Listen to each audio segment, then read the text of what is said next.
านผู้ชมกับเข้ามาสู่ระยะที่2ระยะสนทนาธรรมมื้อนี้แม่คุณดีจันทจักรจะมาสนทนาเกี่ยวกับอายุสมมุติฐาน หรืออายุเป็นที่ตั้งของโลกซึ่งรายละเอียดจะเป็นอย่างไรนั้นตอนนี้แม่คุณดีจันทจักรอยู่นำรายการของพวกเราแล้วสบายดีเลยสบายดีมื้อนี้อยากให้แม่ลงลึกเกี่ยวกับอายุสมมุติฐาน หรืออายุเป็นที่ตั้งของโลกเลยโดยถ้าจะเว้าเกี่ยวกับเรื่องที่ตั้งของโลกเนาะเพิ่งเขาก็ได้เว้ามาเนาะธาตุเป็นที่ตั้งของโลกอุตุหรือว่าฤดูเป็นที่ตั้งของโลกพาให้เกิดมีการเจ็บเป็นย้อนเนาะและมื้อนี้พวกเขาจะได้มาลงลึกเกี่ยวกับเรื่องอายุสมมุติฐานเนาะเป็นว่าอายุนี่ก็พาให้แต่ละช่วงอายุนี่นะจะพาให้พวกเราเกิดการเจ็บเป็นจังไดเนาะซึ่งคิดว่าจะเว้าแบบลงบ่ลงรายละเอียดลงลึกหลายและจะรวมไปฮอดเวลาในการพาให้พวกเราเจ็บนี้อยู่ในมือนึงมันแบ่งเป็นช่วงเวลาจังไดและกับสถานที่ที่เราอยู่รวมฮอดประเทศสมุทรฐานเนาะคือเมื่อนี้อาจจะรวมเป็น3หัวข้อย่อยเนาะคืออายุสมุทรฐานการสมุทรฐานและกับประเทศสมุทรฐานเลยแต่ละอันประเภทนี้มันแตกต่างกันในไรโดยมันจะแตกต่างอยู่บนว่าคืออายุสมุทรฐานนี้คืออายุแต่ละช่วงอายุของคนเฮานี่นะการเจ็บเป็นนี่นะมันก็จะต่างกันเนาะคืออายุสมุทรฐานนี้มันจะแบ่งเป็น3ช่วงใหญ่ๆโดย3ช่วงใหญ่ๆคือช่วงที่1มันเพิ่นเอิ้นปฐมวัยปฐมวัยนี่เป็นวัยจำแต่เกิดจนฮอด16ปีเลยแล้ววัยนี้หัน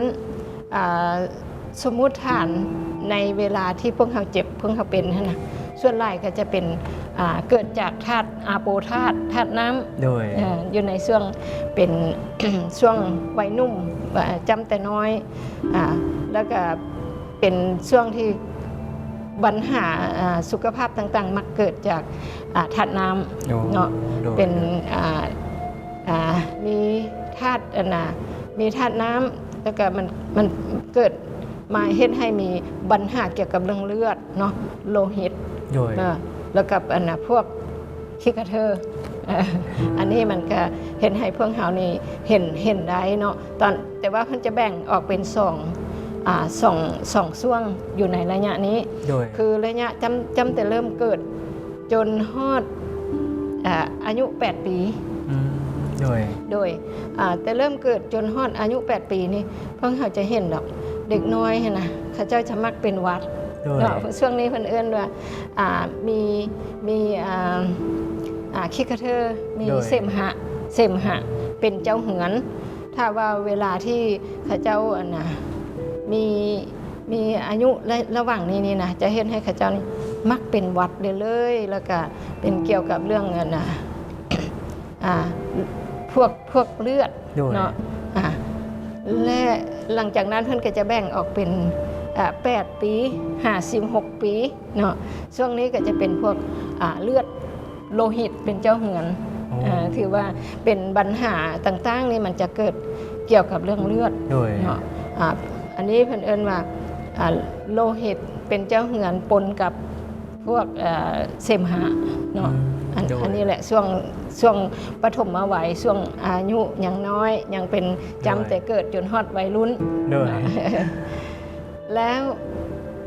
ช่วงที่2เป็นมัชฌิมวัยเป็นช่วงกลางช่วงกลางคนนะช่วงกลางคนแต่16ปีฮอด32ปีเนาะสมมุติฐานอาโปธาตุช่วงนี้ก็เป็นธาตุน้ำพิกัดโลหิตเนาะมีธาตุน้ำเกี่ยวกับเรื่องเลือดเนาะแล้วก็มีผสมกันกับพวกลมเนาะพวกนี้นะอันนั้นมันจะเฮ็ดให้พวกเฮาเวลาพวกเฮาที่พวกเฮากินอาหารอันนั้นอันนี้แล้วมันเฮ็ดให้เกิดลมเกิดกรดอยู่ในอันนั้น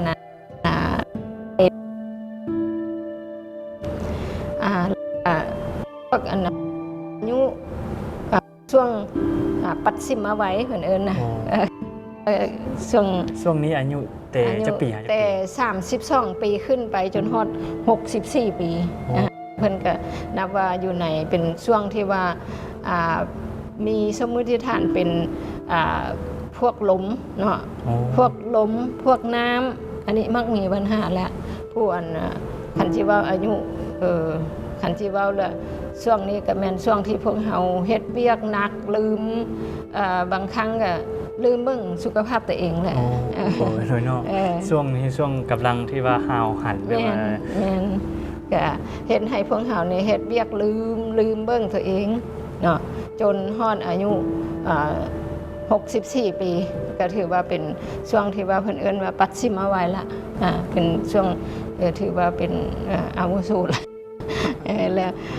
แล้วพิกัดก็คือพวกวาธาตุพวกธาตุน้ำอาโปธาตุก็เกิดกันพวกเสมหะก็มีเนาะเห็นบ่ผู้เฒ่าเพิ่นก็มักบ่สบายย้อนเป็นหวัดเป็นไอเป็นอีสังนี่แหละ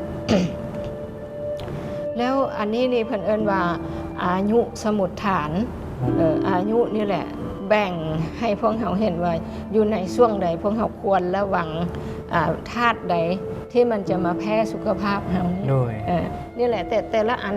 ที่พวกเขาเว้ามาเนี่ยมันเกี่ยวกับเรื่องธาตุทั้ง4ของเราทั้งนั้นฉะนั้นเนี่ยนะเวลาที่เขาอยู่ในช่วงใดเขาก็จะต้องได้เข้าใจว่าช่วงนี้นี่มันเกี่ยวกับเรื่องน้ำเป็นเหมือนเกี่ยวกับเรื่องมีปัญหาเกี่ยวกับเรื่องเลือดเอาดำรงชีวิตได้ระวังปรับสมดุลให้มันอยู่ในความพอดีจังค่อยจะว่านี้ภาพใดอันสมุทฐานเนาะเกี่ยวกับเรื่องการสมุทการเวลาเนาะเวลาเป็นมืออันนี้เพิ่นช่วงจะเบิ่งในหอบมือในหอบมือนึงเนาะเพิ่นจะแบ่งนะ เพิ่นจะแบ่งเป็น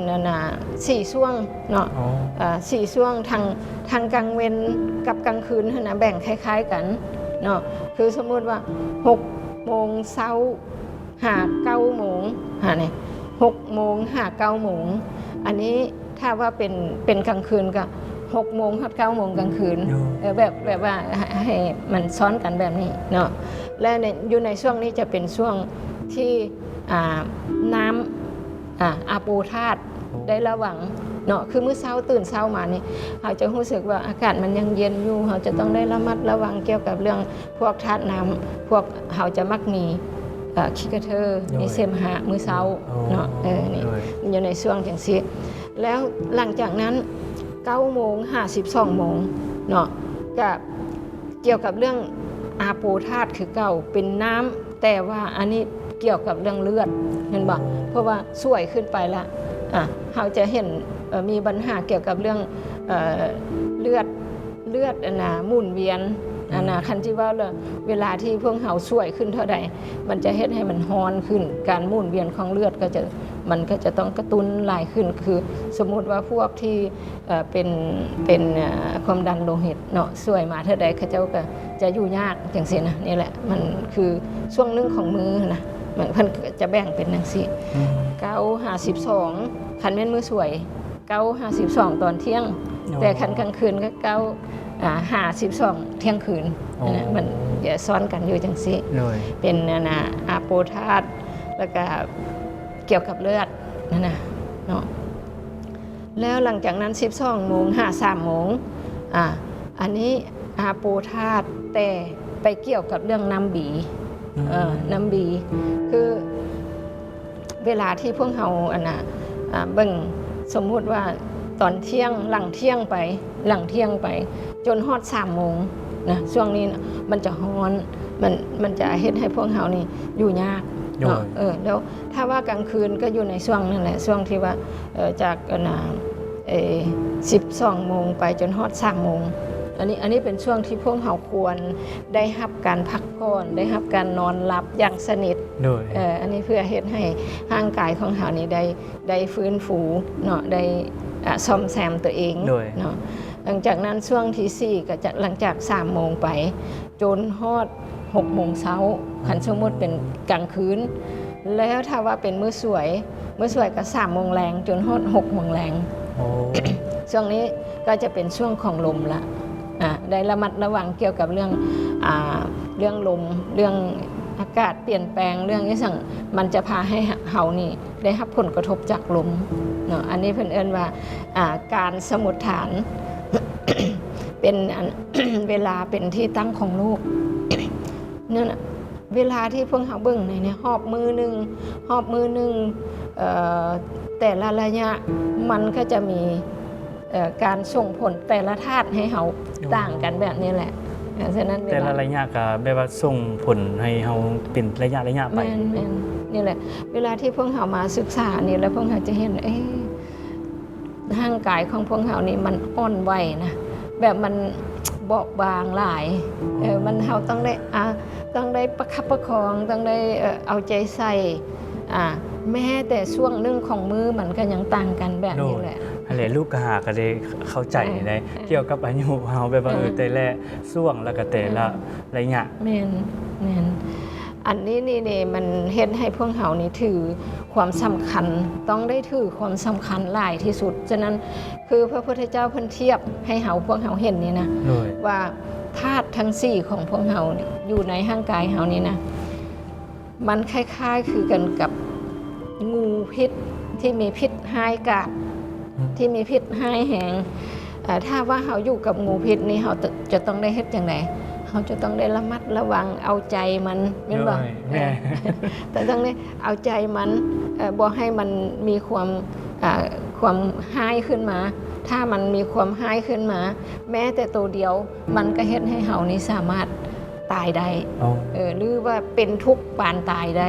อันนี้แหละคำเว้าของพระพุทธเจ้าน่ะแบบว่าเป็นตาหน้า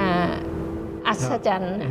แบบคือเพิ่นฮู้หมดแบบเรื่องราวในร่างกายของเฮาเนาะในแต่ละช่วงในแต่ละระยะแม่นฉะนั้นแหละพวกเฮาจะต้องได้เอาใจใส่ทุก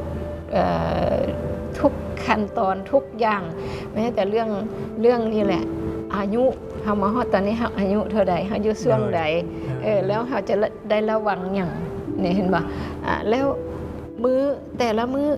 ตื่นมาพวกเฮาอยู่ในช่วงใดเฮาจะเอาใจใส่จังไดเฮาจะกินจังไดจะพักผ่อนจังไดจะเฮ็ดเวียกจังไดถ้าว่าทุกคนเข้าใจหรือว่าฮู้กับอย่างที่แม่คุณดีเว้าเนาะจะเป็นการดีในต่อสุขภาพของคนเฮาเนาะโดยจะได้ระมัดระวังเฮ็ดให้พวกเฮานี่ระมัดระวังเกี่ยวกับเรื่องสุขภาพเฮานี่ให้ถูกให้รักษาความสมดุลไว้เนาะบัดนี้คืออันนี้เกี่ยวกับเรื่องการสมุทฐานหรือว่าเวลาเป็นที่ตั้งของโลกแล้วยังมีอีกอันนึงเนาะคือประเทศสมุทฐานประเทศสมุทฐานนี่เป็นบ่อนที่เฮาอยู่บ่อนที่เฮาอาศัยนี่นะมันก็ต่างกันเนาะกับวาดภาพเบิ่งเนาะว่าเฮานี่ตอนนี้เฮาอยู่ลาว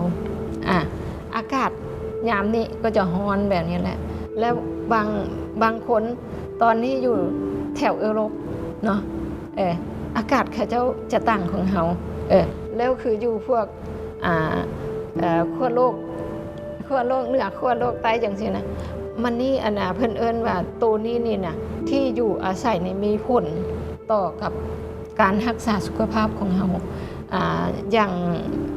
คันสิว่าเลยค่อนข้างมีผลแฮงเนาะคือจะเทียบให้เห็นตัวอย่างเพิ่นมักเอาตัวอย่างของ2ประเทศนี้มาให้พวกเฮาเบิ่งคือสมมุติว่าพวกชาวฮันซาเนาะชาวฮันซานี่จะเป็นพวกที่อยู่ใกล้ๆชายแดนติดกับจีนเนาะแล้วก็จะภูมิสันฐานของเขาเจ้าก็จะมีเป็นภูเขาอยู่กันแบบไปออกแห่งงานอยู่นำเนินภูเนาะเขาเจ้าจะมีอากาศดีอากาศสดแล้วก็จะมีการดำรงชีวิต